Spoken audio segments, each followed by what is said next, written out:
Hello friends, हमने last class में portfolio return portfolio risk पे हमने क्वेश्चन किया था जिसमें दो सिक्योरिटी होता था। अब हम डिस्कस करेंगे portfolio return portfolio risk when there are three securities. Portfolio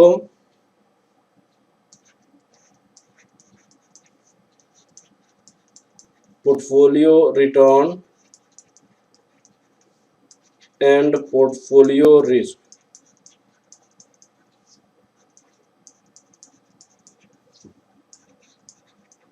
When there are three securities,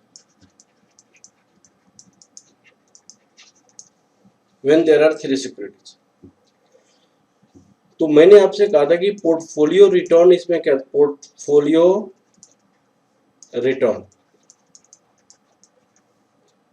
suppose कीजिए ए बी सी तीन सिक्योरिटीज है।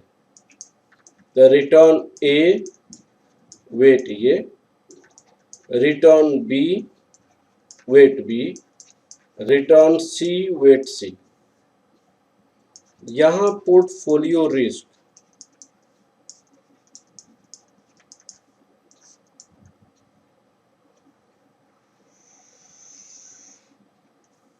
Standard deviation A weight A whole square, standard B weight B whole square, standard C weight C whole square, two standard deviation A weight A, standard B weight B, coefficient of correlation A B plus two standard deviation A weight A, C weight C, coefficient of correlation A C, two B weight B, C weight C, coefficient of correlation B C. यह formula है आपका portfolio risk का। यह formula portfolio risk का है। ये formula जो based है वो किस पे बेस्ड है? A plus B plus C का होल स्क्वायर पे based. A x square, B x square, C x square, two A B, two A C, two B C. इस फॉर्मूले पे बेस्ड है ये आपका, और इसी पे हम कैलकुलेट हमने किया है। ठीक है, अब हम स्टार्ट करते हैं पोर्टफोलियो। एक क्वेश्चन स्टार्ट करते हैं आपकी बुक का, और वो क्वेश्चन नंबर देखिए, आपके बुक का मैं एक क्वेश्चन स्टार्ट करता हूं, और वो क्वेश्चन नंबर है 107। 107 नंबर क्वेश्चन है। इसको देखिए, यहां पे पी क्यू आर तीन सिक्योरिटीज है। 25, 22, 20 आपको एक्सपेक्टेड रिटर्न दी हुई है। 30, 26, 24 दिया हुआ है, और कोएफिशिएंट ऑफ कोरिलेशन तीनों का दिया हुआ है। पीक्यू का 0.5 माइनस 0.5, यहाँ पे प्लस 0.4, और पीआर का दिया हुआ है plus 0.6। If the securities are equally weighted, if the securities are equally weighted, how much is the risk and return of the portfolio of the securities। आपको क्या निकालनी है? रिस्क और रिटर्न निकालनी है पोर्टफोलियो का। उन्होंने कहा कि how much equally weighted. Equally weighted का मतलब क्या हुआ कि weight P equal to weight Q equal to weight R।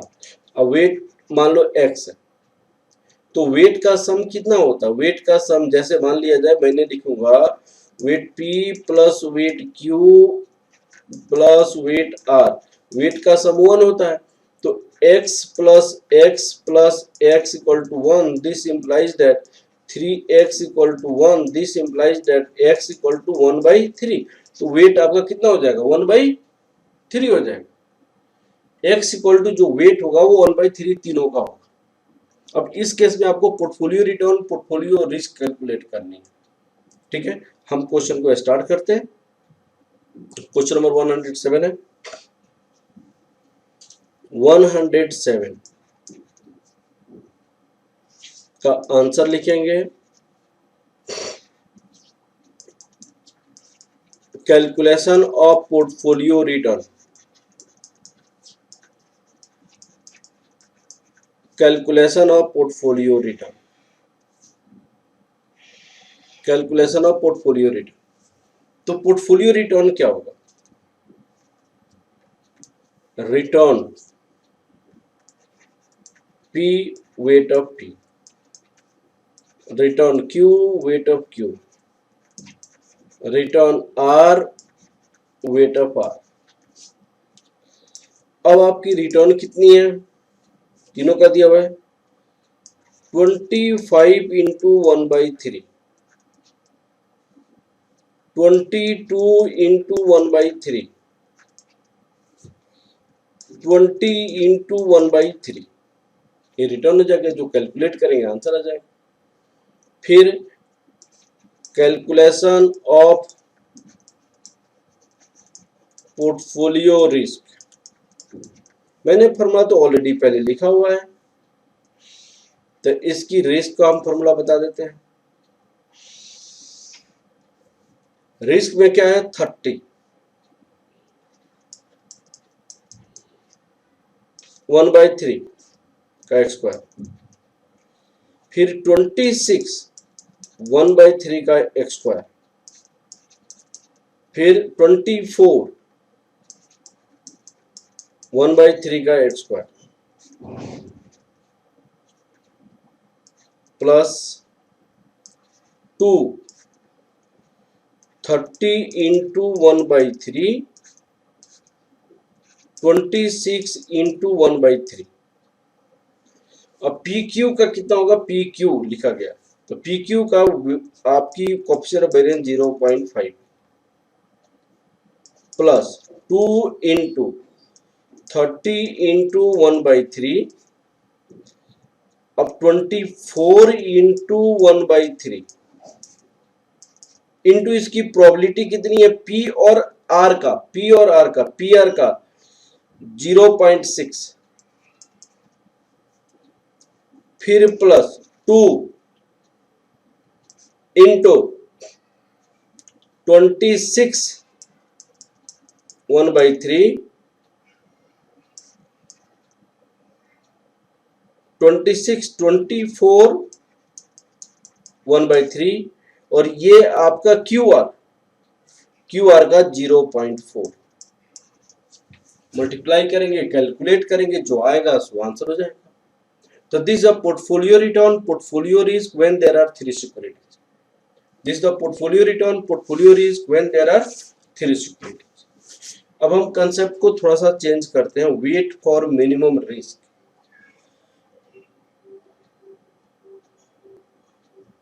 Wait for minimum risk को हम कैलकुलेट करेंगे। कैसे कैलकुलेट किया जाता है? वेट फॉर मिनिमम रिस्क,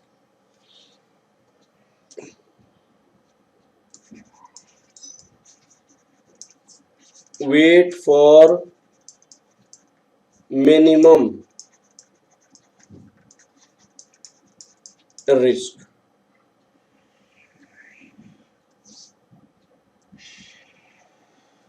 देखिए, ये हमारी एजम्पशंस होती है कि when two securities are perfectly negative correlation, when two securities are perfectly negative correlation, in that case risk is 0।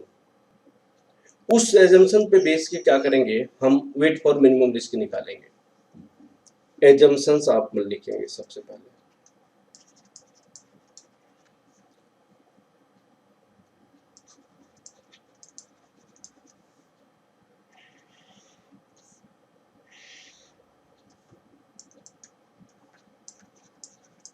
When two securities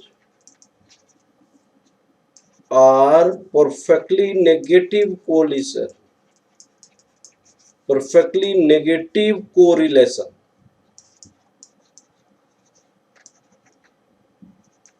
the portfolio risk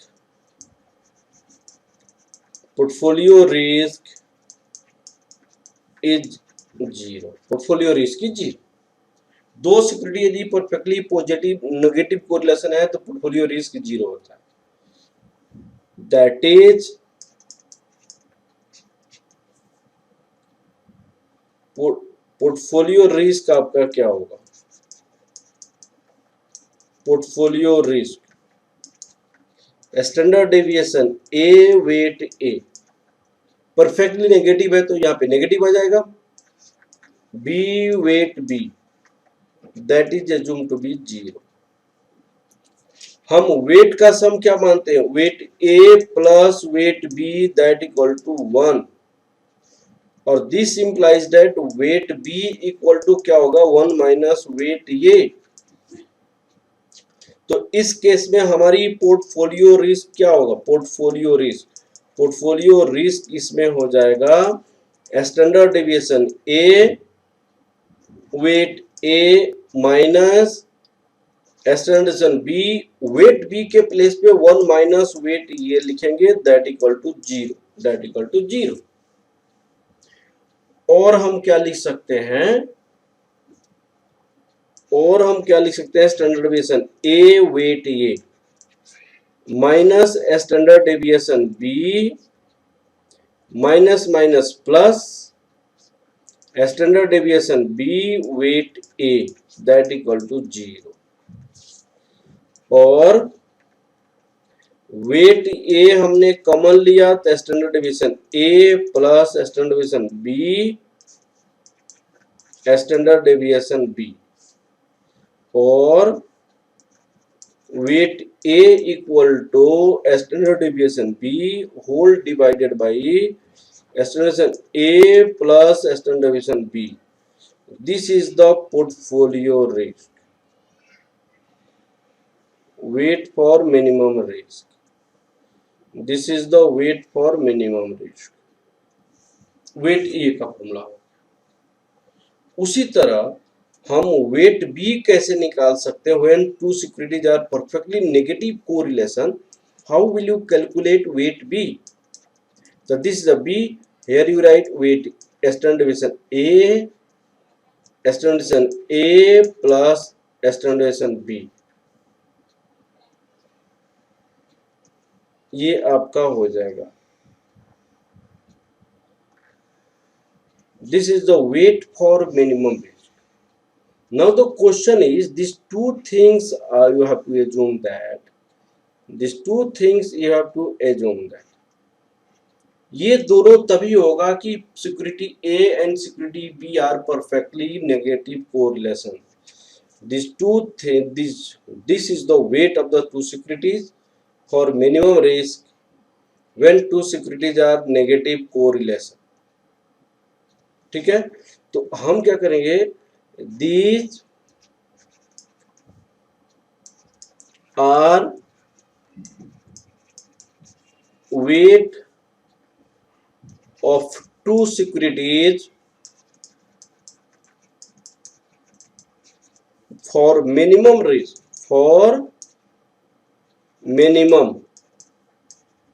that is zero risk when two securities are perfectly negative correlation,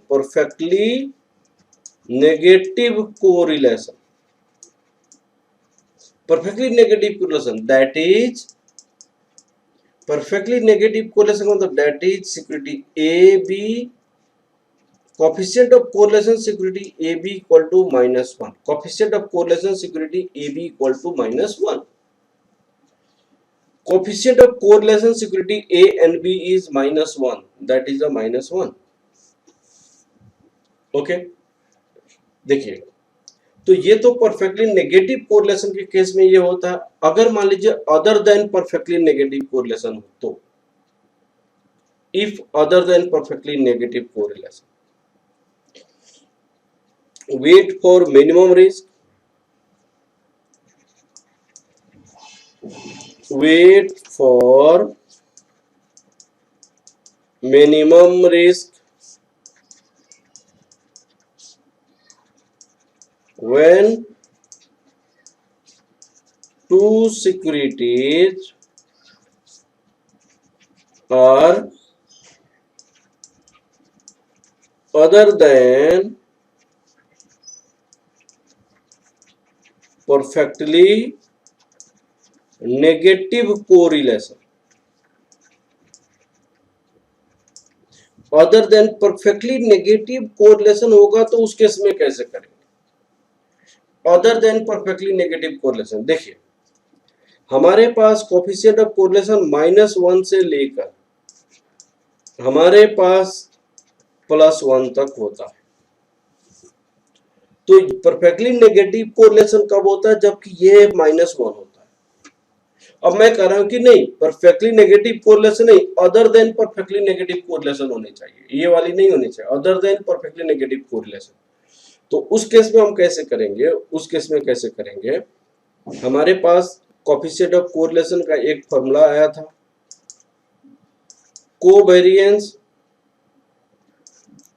XY root under variance of X variance of Y,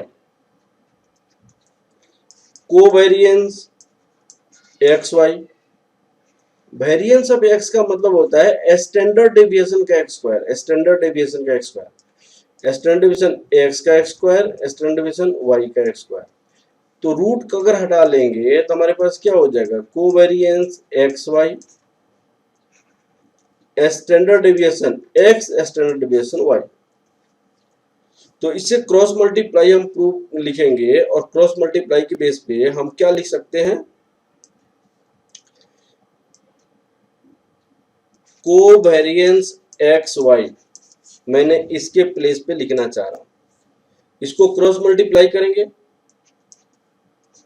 RXY standard deviation X standard deviation Y, यह एक formula हो जाएगा। This is the formula for coefficient of correlation, this is the formula for coefficient of covariance of X। इस formula को हम use करेंगे। इस formula को यूज करके हम करेंगे कि कैसे अदर देन मिनिमम रिस्क होगा। तो weight for minimum risk other than perfectly negative correlation. तो सपोज कीजिए हमारे पास सिक्योरिटी, दो सिक्योरिटीज है, एक सिक्योरिटी ए है, एक सिक्योरिटी बी है। इसकी कोफिशिएंट ऑफ कोरिलेशन AB 0.20 है, स्टैंडर्ड डेविएशन ऑफ ए 10% है, स्टैंडर्ड डेविएशन ऑफ बी 20% है।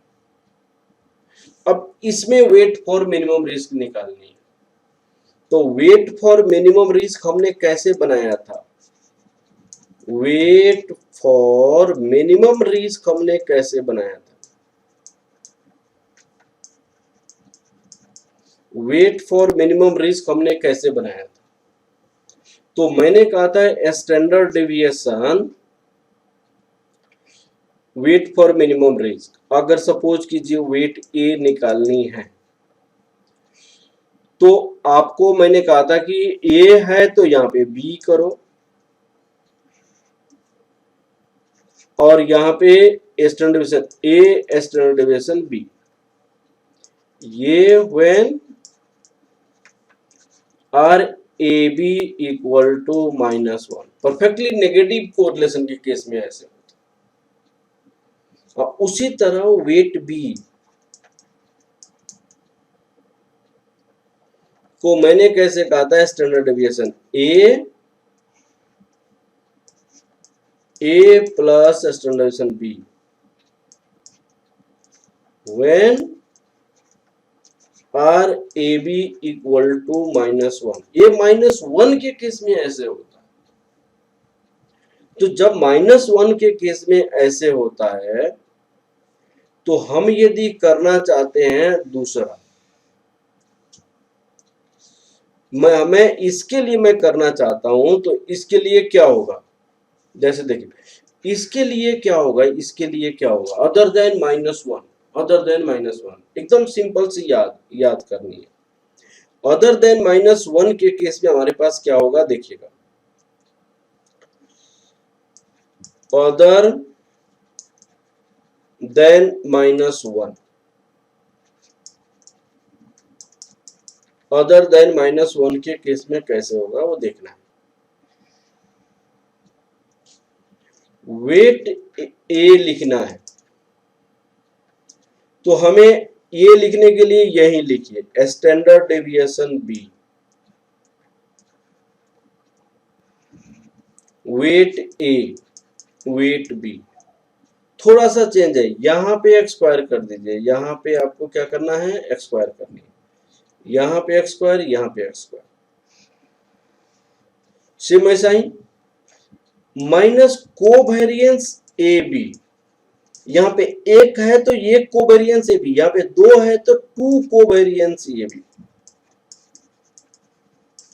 तो यही तो एडिशनल इंक्रीज किया, यही तो फॉर्मूला है। इंक्रीज क्या, यहाँ पे एक्स स्क्वायर हुआ माइनस हो गया। अब मैं कहूंगा कि वेट बी का मुझे निकालनी है, तो वेट बी का कैसे निकलेगा, वेट बी सेम वैसा ही standard deviation A x square minus covariance A B, यहाँ पे standard deviation A x square, standard deviation B x square minus two covariance A B हो जाएगा, -2 कोवेरिएंस ए बी हो जाएगा। तो डिफरेंसेस क्या आ रही है, सिर्फ आपको कोवेरिएंस का डिफरेंस है, और हमने ऑलरेडी कोवेरिएंस की फॉर्मूला लिखा हुआ है, कोवेरिएंस इक्वल टू यहाँ पे ऑलरेडी निकाली हुई है, तो कोई प्रॉब्लम नहीं होगा। अब देखिए हम इसकी वैल्यू मैं निकालना चाहता हूं यहाँ पे, तो उसके लिए हम कैसे निकालेंगे, जैसे सपोज कीजिए R A B equal to 0.20, standard deviation A equal to 10, standard deviation B equal to 20, इसका निकालना। तो हम सबसे पहले इसको निकालने के लिए हम क्या करेंगे, कोवेरिएंस ए बी निकालेंगे। तो इसका फॉर्मूला क्या होगा, root under A B into standard deviation A standard deviation B that equal to 0.20 into 10 into 2, तो ये कितना हो जाएगा 2 हो जाएगा, ये 40 हो जाएगा। अब हमारे पास वेट ए का क्या फॉर्मूला है, स्टैंडर्ड डेविएशन बी का x square minus covariance A B, standard deviation A का x square, standard deviation B का x square, two covariance A B, standard deviation B 20 का x square minus 2 into 40 whole divided by 10 का x square, फिर 20 का x square, sorry 2 नहीं होगा यहाँ पे,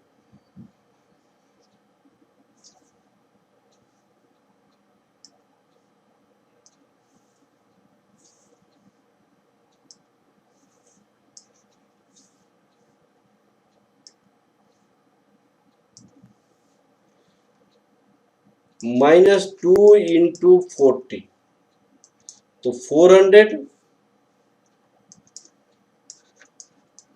400 माइनस 40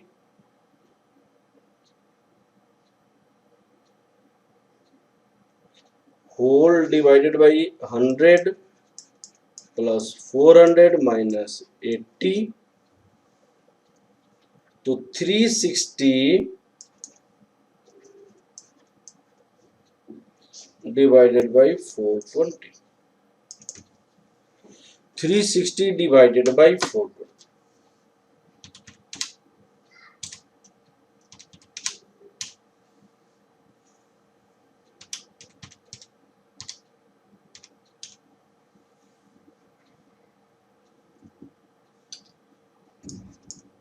0.857। अब वेट भी निकालनी है तो कैसे निकलेगा, इसी तरह निकल जाएगा। वेट बी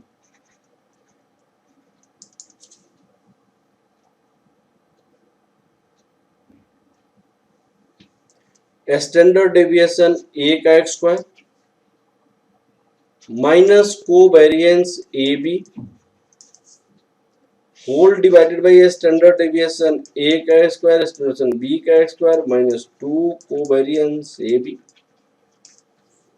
यहाँ पे 10 का एक्स स्क्वायर माइनस 40, 10 का एक्स स्क्वायर माइनस प्लस 20 का x square minus 2 into 40, 100 minus 40 whole divided by 100 plus 400 minus 80 that equal to 60 divided by 420। तो कितना हो जाएगा 60 divided by 420। Weight B 60 divide 420 0.143। अगर हमारे पास अल्टरनेटिव मेथड कैसा है, अल्टरनेटिव वेट का सम 1 होता है, weight A plus weight B that equal to 1। Weight ये हमारे पास ऑलरेडी निकला हुआ था, वेट ये ऑलरेडी निकला हुआ था 0.857। वेट ये तो ऑलरेडी निकला हुआ है 0.857। तो 0.857 है तो हम कैसे निकाल सकते हैं, यहाँ पे यह 0.857 है, वेट भी निकालनी है हमें। तो weight B equal to 1 minus 0.857, तो 1 माइनस 0.857 करेंगे तो 0. आपके पास कितना हो जाएगा 0.143, ये आपका आंसर। तो ये इजी है।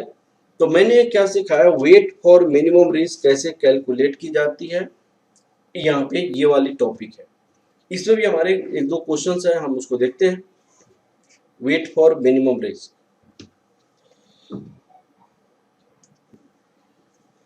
तो हमारा इसका क्वेश्चंस है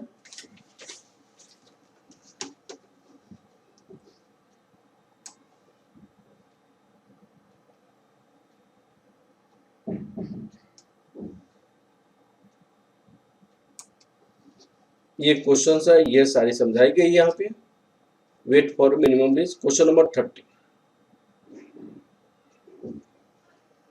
30 नंबर क्वेश्चन देखिए। इस क्वेश्चन में क्या है, ये एक्चुअली स्टैंडर्ड डेविएशन है, ये भी स्टैंडर्ड डेविएशन है, गलती से उन्होंने लिखा है। तो this is your standard deviation L, this is your standard deviation M. और अब क्या कर रहे हैं, L and M have the following risk and return. Coefficient of correlation यहाँ पे 1 है। Calculate the proportion of the investment in L limited, M limited, minimize the risk and portfolio, compute the risk and return। ये आपको निकालनी L और M, ठीक है ना। हम पोर्टफोलियो रिस्क पोर्टफोलियो रिटर्न निकालेंगे। क्लियर है बेटा। इसके लिए हम स्टार्ट करते हैं। आपको weight for minimum coefficient of correlation, weight नहीं दिया हुआ है, और वेट नहीं देने के कारण हमें सबसे पहले वेट कैलकुलेट करना पड़ेगा, ठीक है ना। क्वेश्चंस हमें स्टार्ट करते हैं यहाँ पे।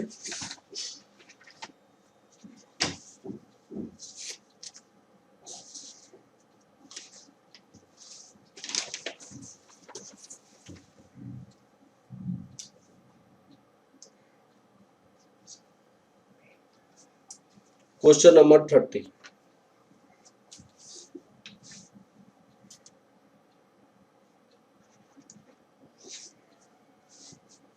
यहाँ पे रिटर्न ऑफ एल दी हुई है 20%, स्टैंडर्ड डेविएशन एल दिया हुआ है 15%, रिटर्न ऑफ एम दी हुई है 22%, स्टैंडर्ड डेविएशन ऑफ एम दिया हुआ है 18%, coefficient of correlation LM that equal to -1। -1 का मतलब क्या होता है? Perfectly negative correlation. Perfectly negative correlation, perfectly negative correlation, -1 का मतलब परफेक्टली नेगेटिव कोरिलेशन हो गया, परफेक्टली नेगेटिव कोरिलेशन। अब आप स्टार्ट करते हैं, ठीक है ना। वेट फॉर मिनिमम रिस्क हमें स्टार्ट करनी है। सबसे पहले वेट नहीं दिया हुआ है, परफेक्टली नेगेटिव कोरिलेशन में हम फॉर्मूला लगाएंगे वेट के लिए, मिनिमम रिस्क के लिए, ठीक है ना। अब देखिए, working note first, calculation of weight for minimum risk, calculation of weight for minimum risk,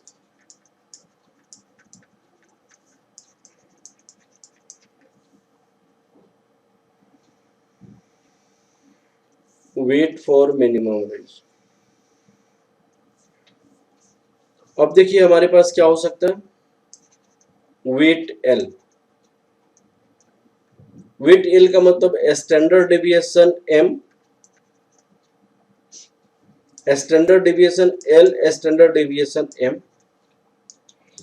यहाँ पे 18 डिवाइडेड बाई 15 प्लस 18, ठीक है।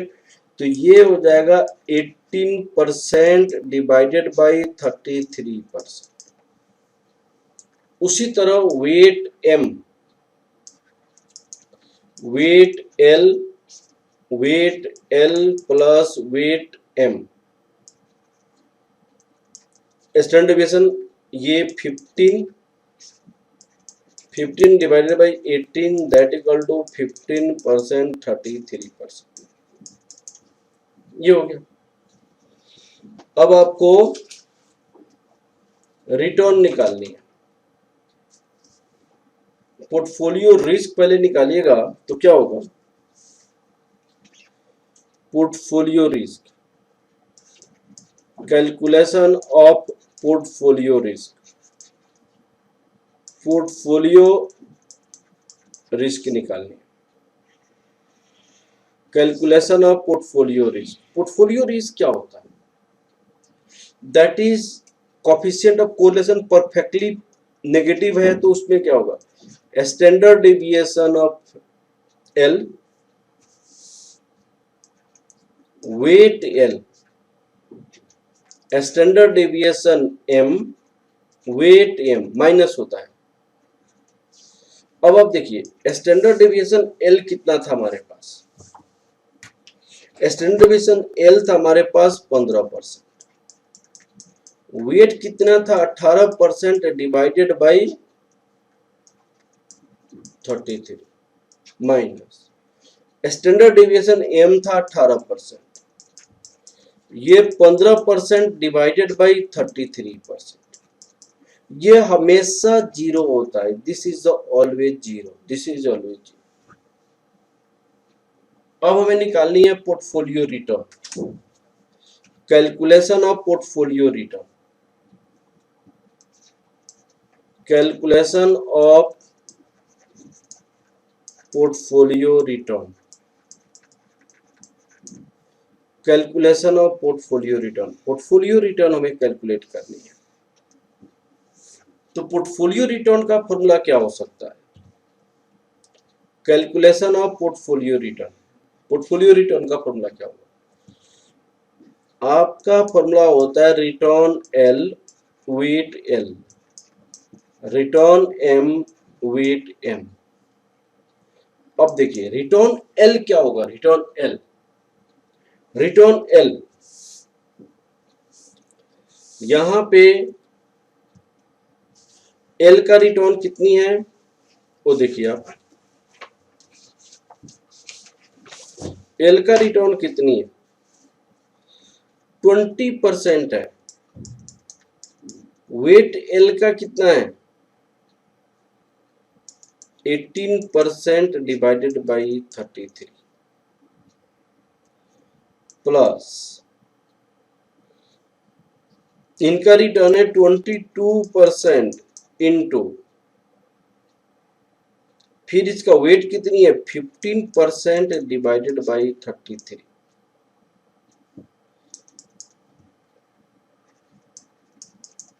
ये परसेंटेज तो कैंसिल हो जाएगा। अब देखिए आप ये तो परसेंटेज कैंसिल हो जाएगा यहाँ आपका हो जाएगा ये टोटल 690 डिवाइडेड बाई 33 20.209% आपकी पोर्टफोलियो रिटर्न आ जाएगा 20.209% आपका पोर्टफोलियो रिटर्न आ जाएगा। ठीक है, अब एक क्वेश्चन देखते हैं 32 नंबर क्वेश्चन नंबर 32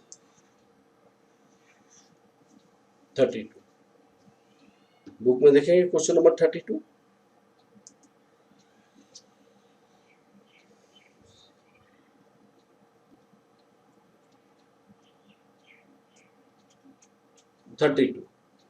अब आप देखिए आप P limited and L limited have been positive correlation coefficient of 0 point this आपकी कोफिशिएंट ऑफ कोरिलेशन पॉजिटिव है और वो है 0.5। अब आपका रिटर्न दी हुई है P का Q का ये आपका कोफिशिएंट है ये आपका स्टैंडर्ड डेविएशन है find the this is your weight आपको निकालनी है अब P and Q minimize risk and compute the risk and return आपको रिस्क और रिटर्न निकालना। ठीक है, रिस्क और रिटर्न निकालनी है और कंप्यूट करनी है। क्वेश्चन स्टार्ट किया जाए दिस ओके। अब यहां पे क्वेश्चन आपके पास है coefficient of correlation 0.5 return of P आपको दिया हुआ है 10%, स्टैंडर्ड डेविएशन P दी हुई है 20%, रिटर्न ऑफ Q दिया हुआ है 15%, स्टैंडर्ड डेविएशन ऑफ Q दिया हुआ है 25%। तो आपका वेट नहीं दिया हुआ है तो वेट निकालनी है और पोर्टफोलियो रिटर्न पोर्टफोलियो रिस्क निकालनी है। तो वर्किंग नोट में सबसे पहले हम लिखेंगे calculation of covariance between P and Q, calculation of covariance between P and Q, calculation of covariance between P and Q, covariance PQ का होता है formula coefficient of PQ standard deviation of P standard deviation of Q 0.5 ये 20% into 25% ये 250 हो जाएगा, percentage का square हो जाएगा। अब देखिए आप वेट P का देखिए तो स्टैंडर्ड डेविएशन Q का square minus covariance PQ standard deviation Q का स्क्वायर स्टैंडर्ड डेविएशन P का स्क्वायर माइनस 2 कोवेरिएंस PQ, ये फॉर्मूला बनेगा। तो 25 का स्क्वायर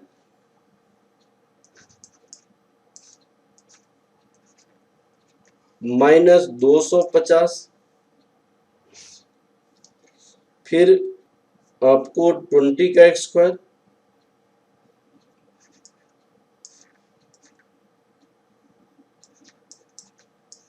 (25) का स्क्वायर माइनस 2 इंटू 250। अब देखिए यह कैलकुलेशन करने के बाद आपके पास आएगा 625 माइनस 250, फिर 625 plus 400 minus 500 that equal to 0.71। तो वेट ऑफ आपका क्यू कितना होगा, दो तरीका है, 1 माइनस पी कर दीजिए, तो 1 माइनस 0.71, तो 0 पॉइंट कितना आ जाएगा, 29 हो जाएगा। तो वेट आ गया हमारे पास। अब आपका पोर्टफोलियो रिटर्न आ जाएगा, पोर्टफोलियो रिस्क आ जाएगा। Calculation of portfolio return, calculation of portfolio return, portfolio return हमें कैलकुलेशन करनी है, पोर्टफोलियो रिटर्न। तो पोर्टफोलियो रिटर्न का क्या फॉर्मूला होता है इसमें, portfolio return, return of P weight of P, return of Q weight of Q, return of P देखिए 20% into 0.71, 15% 0.29 that equal to 18.55% portfolio risk,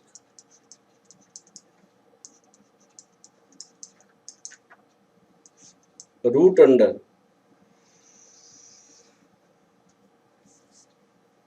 standard deviation P weight P का एक square, standard deviation Q weight Q का एक square, two standard deviation P weight P Q weight Q, coefficient of correlation P Q.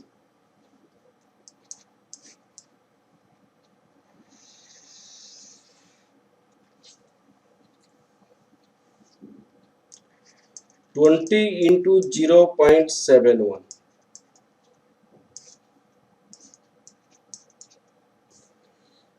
25 into 0.29,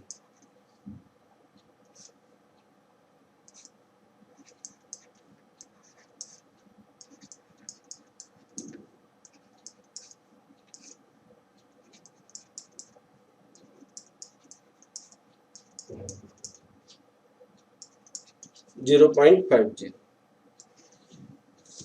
अब इस calculation करेंगे, calculation के बाद हमारे पास आंसर आएगा।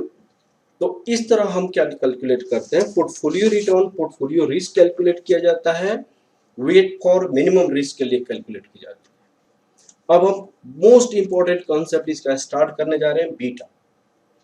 Beta most important concept, most important concept, यहाँ पे क्या होता है, most important concept, most important concept है बीटा।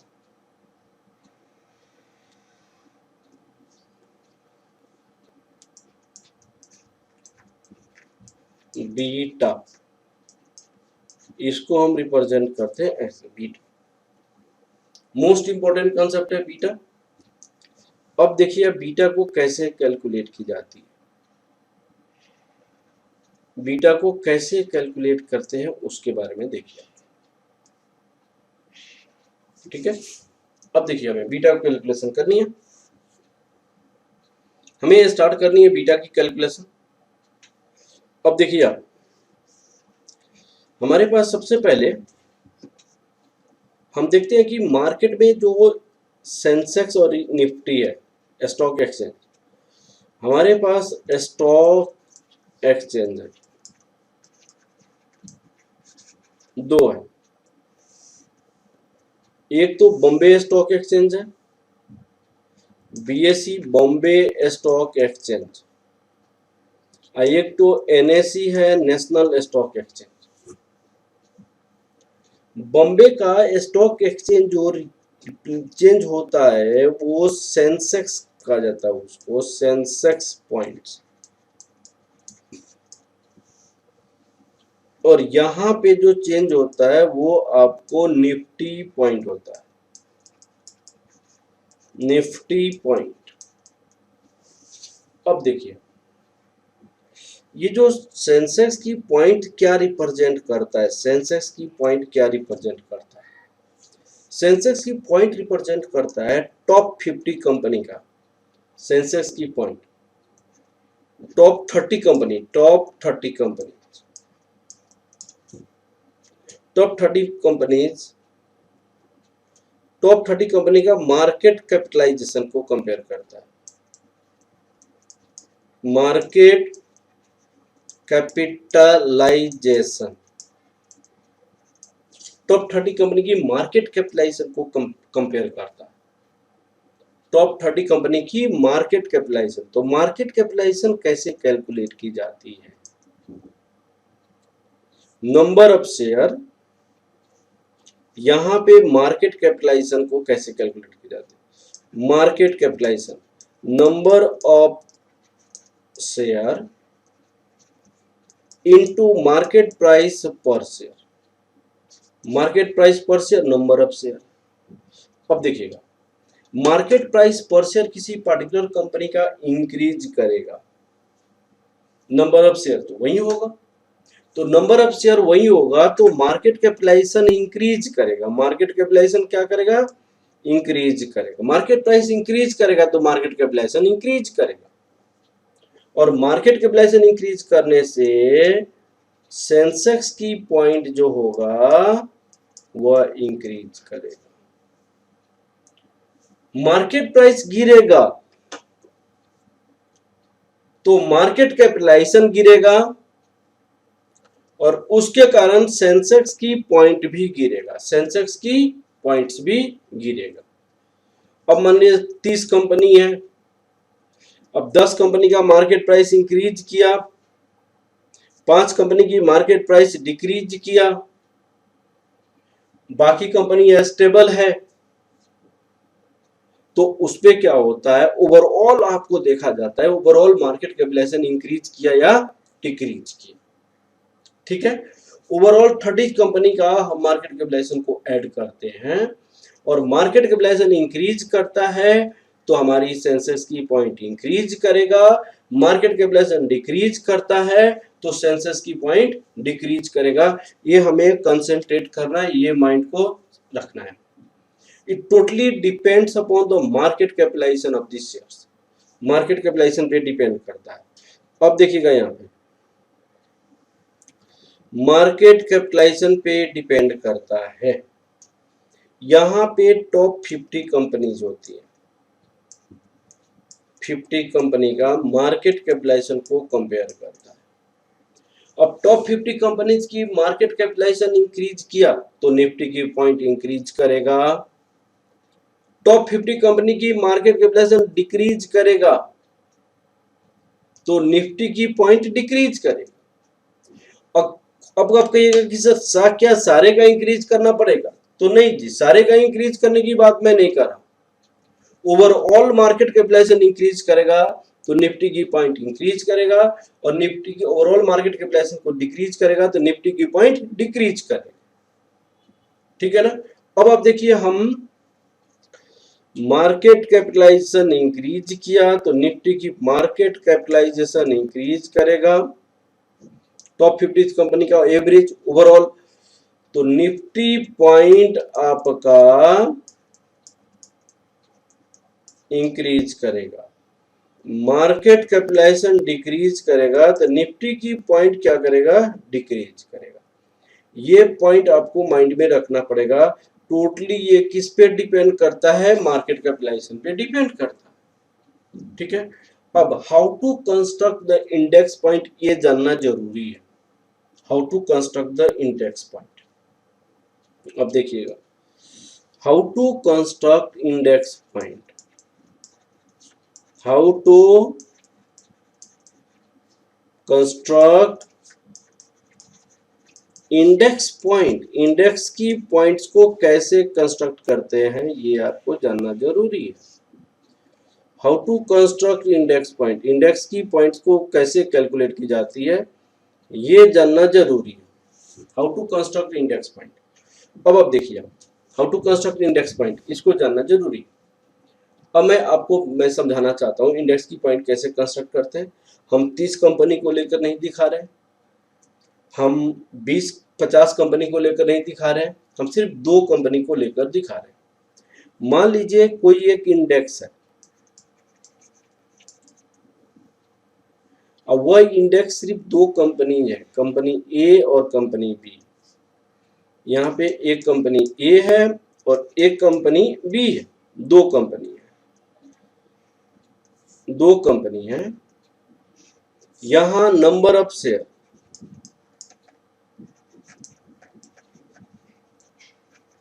नंबर ऑफ शेयर यहाँ पे 1 लाख है, यहाँ पे नंबर ऑफ शेयर यहाँ पे 2 लाख, ठीक है। मार्केट प्राइस पर शेयर यहाँ पे 1.50 है, यहाँ पे 2.50 है। तो मार्केट कैपिटलाइजेशन क्या होता है, market price per share into number of share. तो 150 लाख हो जाएगा ये, प्लस 250 इंटू 2 500 लाख ये हो जाएगा।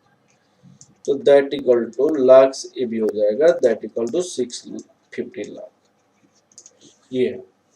मान लो जब इंडेक्स स्टार्ट हुआ तो बेस पॉइंट कुछ होता है, तो 1000 मान लेते हैं इजी के लिए। एज्यूम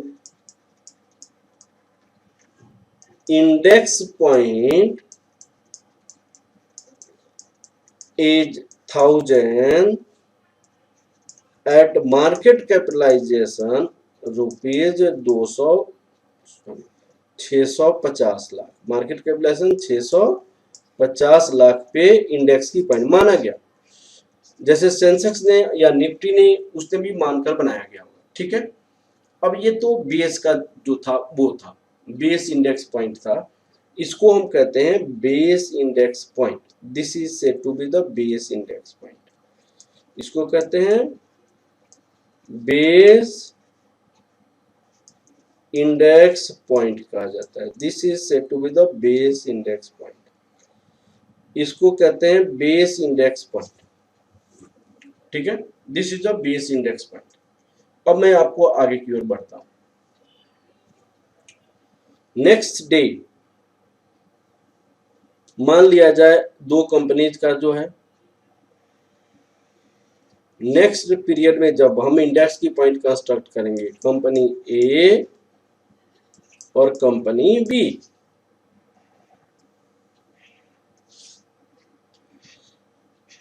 यहां पे मार्केट प्राइस पर शेयर 175 है और यहां का मार्केट प्राइस पर शेयर यहाँ पे 175 है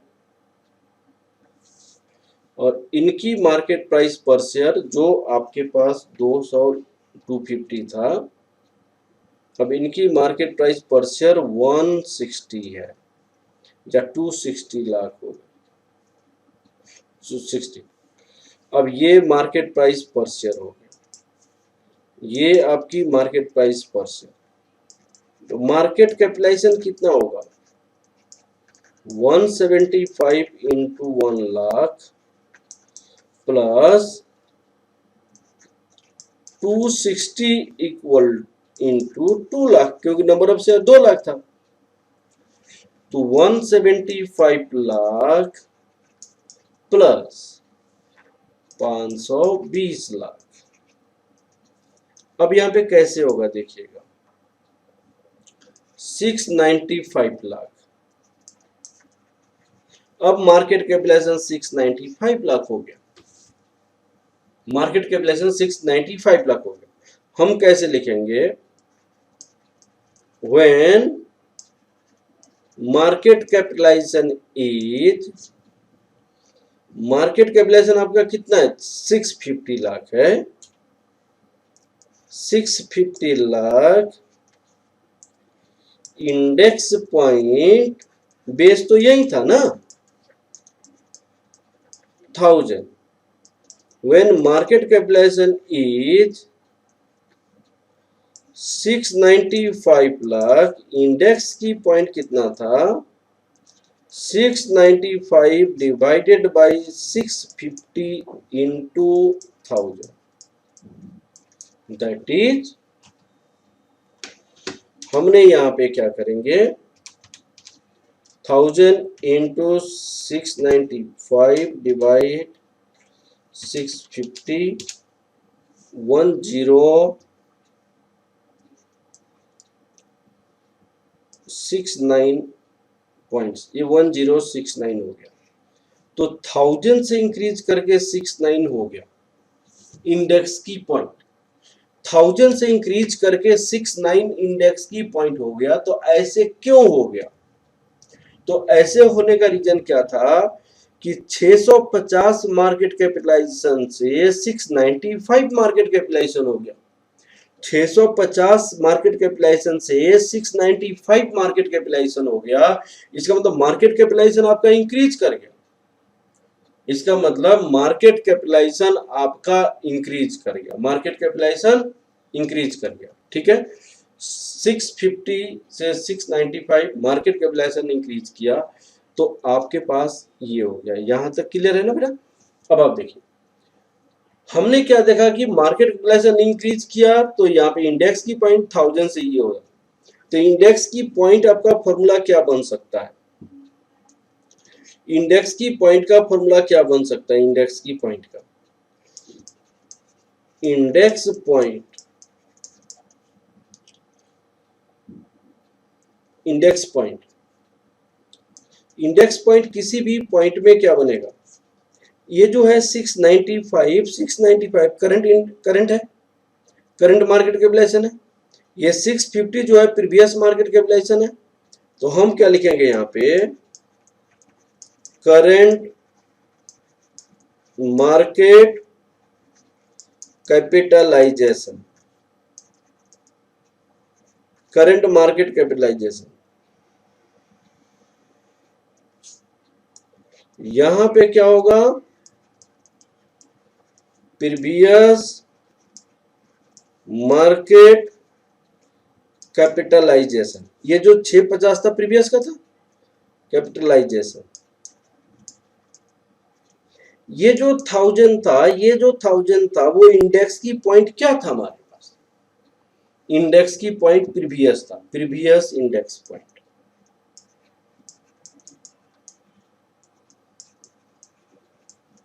प्रीवियस इंडेक्स पॉइंट था, this is the previous index point. ये क्लियर हो गया ना? अब एक और एग्जांपल मैं देना चाहता हूं, एक और एग्जांपल देना चाहता हूं। अब चलिए, हम क्या एग्जांपल देना चाहते हैं? यहां पे एक इंडेक्स है, उसमें दो कंपनी है, एक कंपनी ए है, एक कंपनी बी है। इनकी मार्केट प्राइस पर शेयर ₹165 है, इनकी मार्केट प्राइस पर शेयर ₹155 है। तो मार्केट कैपिटलाइजेशन क्या होगा? Market capitalisation, market price per share into number of share, company A का 165 इंटू 1 लाख प्लस रुपीज, ये 255, 255 इंटू 2 लाख। तो क्या करेंगे हम? 255 इंटू 2, 165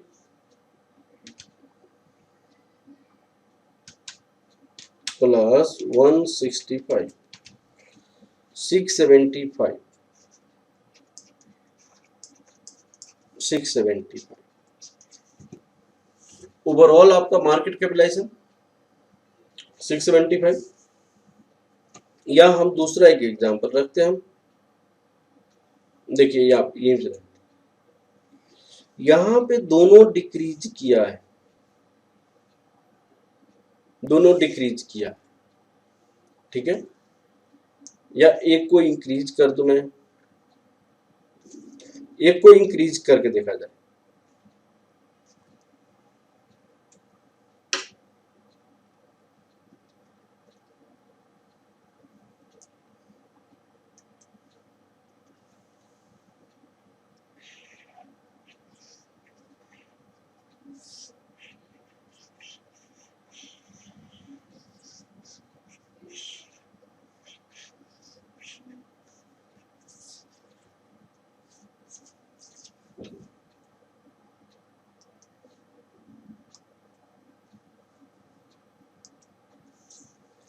अब 175 है ना, 180 कर दिया, मार्केट प्राइस पर शेयर 180 कर दिया जाए, तो मार्केट कैपिटलाइजेशन कितना होगा, ₹180 इंटू 1 लाख, ये तो डिक्रीज हुआ, 255 हो गया, या कितना था ये,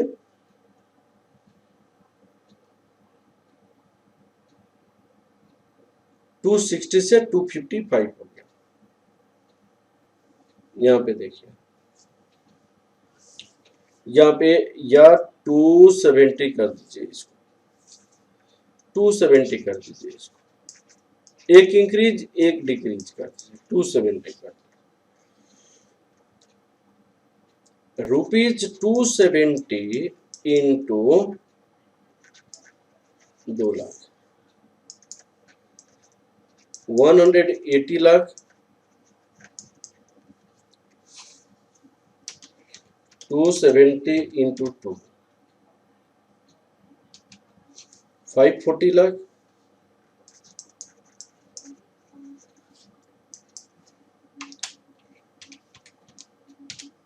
720 lakh.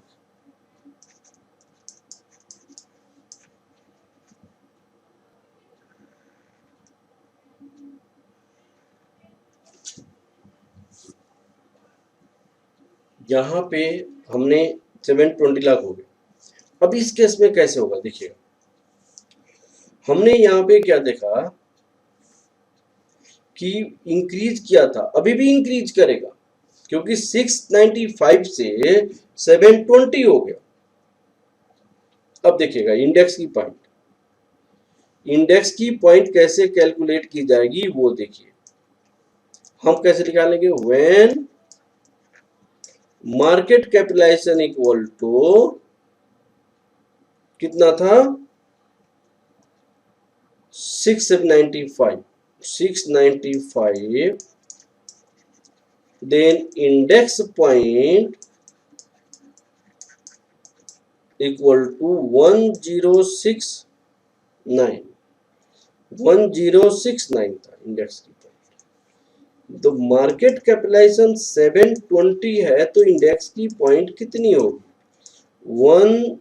720 divided by 695 into 1069, 1069 divide 695, 1107।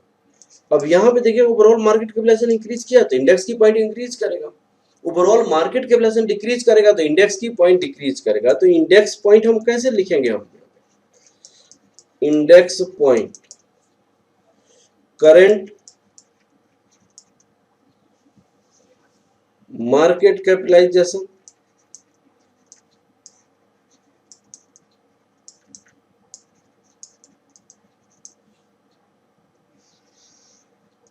Previous market capitalisation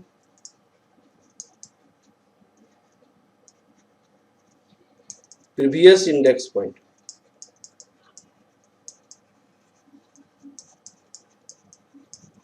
इस पॉइंट से हम इंडेक्स की पॉइंट निकालेंगे। और इसी इंडेक्स के बेस पे बीटा हम आपको समझाएंगे नेक्स्ट क्लासेस में। हम इंडेक्स को कैसे कंस्ट्रक्ट करते हैं ये मैंने सिखाया, अब बीटा मैं समझाऊंगा next class. Okay, thank you class.